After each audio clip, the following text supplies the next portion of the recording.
ರಾಜ್ಯಕ್ಕೆ ಅಂತ ಬಂದಾಗ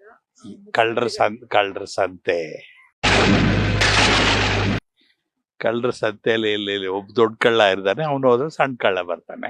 ಇಲ್ಲ ಇವನೇ ದೊಡ್ಡ ಕಳ್ಳ ಆಗ್ಬೋದು ಅವ್ರಿಗಿಂತ. ಒಂದ್ ಕಡೆ ಅದನ್ನ ಕೇಳಿಸ್ಕೊಡ್ತಾ ಇದ್ರೆ ಬರಸಿಡಿಲು ಬಿಡದಂಗ ಆಗ್ಬಿಡ್ತು. ಆಮೇಲೆ ಇನ್ನೊಂದ್ ಕಡೆ ಸಮಾಜದೊಳಗಡೆ ಹಿಂಗೂ ಇರ್ತಾರ ಅನ್ನುವಂಥದ್ದು ಅನ್ನಿಸ್ತು. ಅಷ್ಟೇ ಅಲ್ಲ, ಇದು ದಿಸ್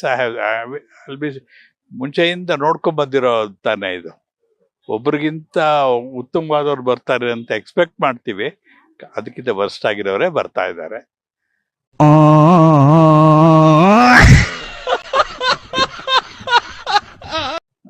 ಏನು ಮಾಡಕ್ಕಾಗಲ್ಲ. ಅವನು ಎಲ್ಲ ಬೋಳಿಸ್ಬಿಡ್ತಾನೆ ಅಷ್ಟೇ ಕ್ಲೀನ್ ಆಗಿ. ಹೇಳ್ಬೇಕು ನೀವೆಲ್ಲ ಇದನ್ನ. ಯಾಕೆಂದ್ರೆ ದಿ ರಿಚೆಸ್ಟ್ ಮ್ಯಾನ್ ನಾವು ಹೇಳ್ಬೇಕ ಮಲ್ಟಿ ಮಿಲಿಯನೇರ್. ಸತ್ಯ ಹೇಳ್ರಿ, ಸುಳ್ಳು ಹೇಳಕ್ ಹೋಗ್ಬೇಡಿ. ಅಂಬಾನಿ ಅದಾನಿ ಅಂತಾನಲ್ಲ, ಇವ್ ನೆಕ್ಸ್ಟ್ ಆಗ್ತಾನ ಅಷ್ಟೇ ಕರ್ನಾಟಕದಿಂದ. ಬದಲಾವಣೆ ಮಾಡ್ಬೇಕು ಅವರು ರಾಜ್ಯದಲ್ಲಿ. ಏನ್ ಮಾಡಕ್ ಆಗುತ್ತಮ್ಮ? ಫಸ್ಟ್ ಕರಪ್ಷನ್ ಕಮ್ಮಿ ಮಾಡ್ಬೇಕು. ಕರಪ್ಷನ್ ಕಮ್ಮಿ ಮಾಡ್ಬೇಕಂದ್ರೆ ಇವ್ರು ತಿನ್ನೋದ್ ಕಮ್ಮಿ ಮಾಡಿದ್ರೆ ಬೇರೆಯವ್ರಿಗೆ ತಿನ್ಬೇಡ ಅಂತ ಹೇಳ್ಬೋದು. ಇವತ್ತು ಇವರೇ ತಿಂತಾ ಇರೋದ್ರಿಂದ ಎಲ್ಲದಕ್ಕೂ ಇದೇ ಇಲ್ಲ. ಎಲ್ಲ ಅದ್ ಮಾಡ್ಕೊಡ್ತೀನಿ ಇದ್ ಮಾಡ್ಕೊಡ್ತೀನಿ, ಏನು ಮಾಡಿರಲ್ಲ. ಏನು ಹೇಳಕ್ಕೂ ಒಂದಿದೆ ಬಾಯಿದೆ ಅಂತ ಏನ್ ಬೇಕಾದೇನ್ ಬೇಡದ. ಸತ್ಯ ಹೇಳ್ರಿ, ಜನಗಳಿಗೆ ಗೊತ್ತಾಗ್ಲಿ. ಸತ್ಯನ ಹೇಳಿ, ಕಲೀಲಿ ಸತ್ಯ ಹೇಳಕ್ಕೆ. ಗ್ಯಾರಂಟಿಗಳು ಅದು ಯಾರಿಗಮ್ಮ? ಕದಿಯೋರ್ಗಷ್ಟೇ. ಎಲ್ಲ ರೇಷನ್ ಅಂಗಡಿಯಲ್ಲಿ ಅರ್ಧ ಕೊಡ್ತಾರೆ, ಅರ್ಧ ಮಾರ್ಕೊಳ್ತಿದ್ದಾರೆ. ಈಗ ನಮ್ಮಂತ ಅವ್ರ ಟ್ಯಾಕ್ಸ್ ಪೇಯರ್ಸ್ ದುಡ್ಡೋದು ಅಲ್ಲಿ ಹಂಚ್ತೀನಿ ಅಂತ ಹಂಚ್ತಾರೆ. ಅದರಲ್ಲಿ ಊರವರೆಲ್ಲ ತಿಂದು ಮಿಕ್ಕಿದ್ದು ಬಡವ್ರಿಗೆ ಒಂದು ಸ್ವಲ್ಪ ಕೊಡ್ತಾರೆ. ಅವ್ರು ಈಗ ನಮ್ಮನೆ ಕೆಲಸದವ್ರೆ ಇಬ್ರು ಇದ್ದಾರೆ, ಇಬ್ರಿಗೂ ಇದೆ ನಿಮ್ಮ BPL ಕಾರ್ಡ್. ಅದು ಅಥವಾ ಹೌದಲ್ಲ, ಬಿಲೋ ಪಾವರ್ಟಿ ಕಾರ್ಡು. ಅದರಲ್ಲಿ ಅವರು 10 kg ಅವ್ರು ಇಟ್ಕೊಳ್ತಾರೆ, ಮಿಕ್ಕಿದ್ದ ಮಾರ್ಬಿಡ್ತಾರೆ. ಅಲ್ಲೇ ಅವನೇ ತಗೊಂಡ್ಬಿಡ್ತಾನೆ. ಅವನು 20 ರೂಪಾಯಿಗೆ ಮಾರ್ತಾನಂತೆ ಕೆಜಿಗೆ. ಹಂಗಿದ್ರೆ ಏನ್ ಮಾಡ್ತೀರನ್ನ? ಕಳ್ಳರಲ್ಲಿ ಹೆಂಗೆ ಎಲ್ಲಾರನ್ನೂ ಫಿಲ್ಟರ್ ಮಾಡೋಕ್ಕಾಗುತ್ತೆ?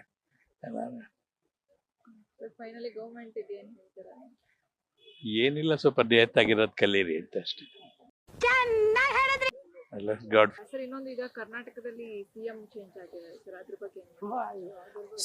ಅದ್ರ ಬಗ್ಗೆ ನಾವು ಮಾತಾಡೋದಕ್ಕೆ ಏನು ಆಗಲ್ಲ. ಯಾಕೆಂದ್ರೆ ಅದು ಅವರು ಅಗ್ರಿಮೆಂಟ್ ಪ್ರಕಾರ ಆಗ್ತಾ ಇದ್ದಾರೆ. ಅದರಿಂದ ಅದು ಏನಿದ್ದು ಅವ್ರ ಪೀರಿಯಡ್ನಲ್ಲಿ ಹೆಂಗಾಯ್ತು, ಇವ್ರ ಪೀರಿಯಡ್ನಲ್ಲಿ ಇವ್ರದ್ದು ಅವ್ರ ಪವರ್ ಪ್ರಕಾರ ಅವ್ರು ಮಾಡಿದರೆ ಇವ್ರ ಪವರ್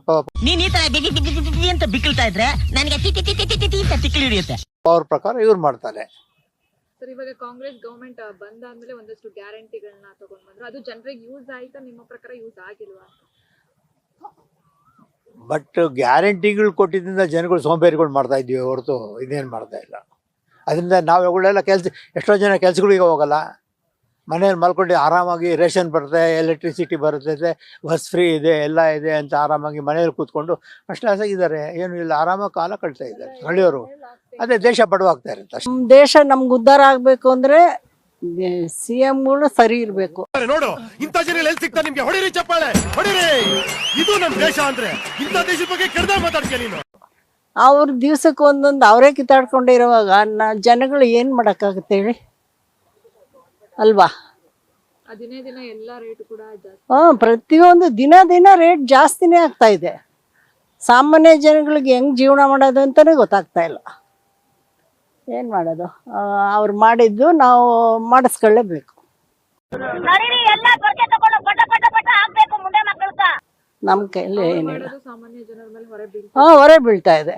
ಈ ಬಸ್ಸುಗಳು ಎಷ್ಟೊಂದು ಫ್ರೀ ಬಿಟ್ಬಿಟ್ಟು ಜನಗಳು ಕೆಲ್ಸಕ್ಕೆ ಬರೋರು ದಿನ ಅವರು ಇವರು ಅಂತ ಹೋಗ್ತಾನೆ ಇರ್ತಾರೆ. ಇದೆಲ್ಲ ನಾವು ಹಾಳು ಮಾಡಿರೋದು. ನಿಲ್ಲಿಸ್ಬೇಕು.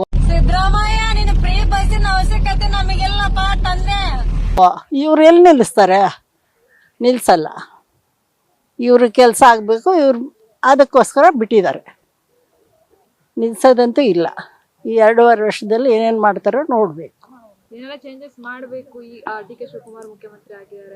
ಎಲ್ಲ ರೋಡ್ಗಳಲ್ಲಿ ಕಸ ತೆಗಿಬೇಕು. ಅವ್ರ ಮನೆಗಳ ಮುಂದೆನೆ ಕಸ ಇದೆ ಅಮ್ಮ. ನಾನು ನೋಡ್ತೀನಲ್ಲ, ನಾನು ಅದನ್ನೇ ಹೇಳ್ತೀನಿ ಎಲ್ರಿಗೂ.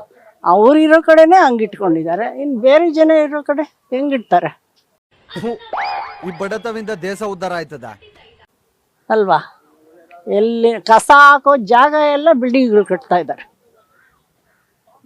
ರಾಜಾಜಿನಗರದಲ್ಲಿ ಕಸ ಹಾಕಕ್ಕಿಂತ ಇಷ್ಟು ಜಾಗ ಬಿಟ್ಟಿದ್ರು, ಈಗ ಅದನ್ನ ಬಿಲ್ಡಿಂಗ್ ಕಟ್ತಾ ಇದ್ದಾರೆ. ಇಂತಹ ಹಲವು ಸಂಗತಿಗಳ ನಡುವೆ ನಮ್ಮನ್ನ ಕಾಡುವಂತಹ ಕಟ್ಟ ಕಡೆಯ ಪ್ರಶ್ನೆ ಹೀಗೂ ಉಂಟೆ.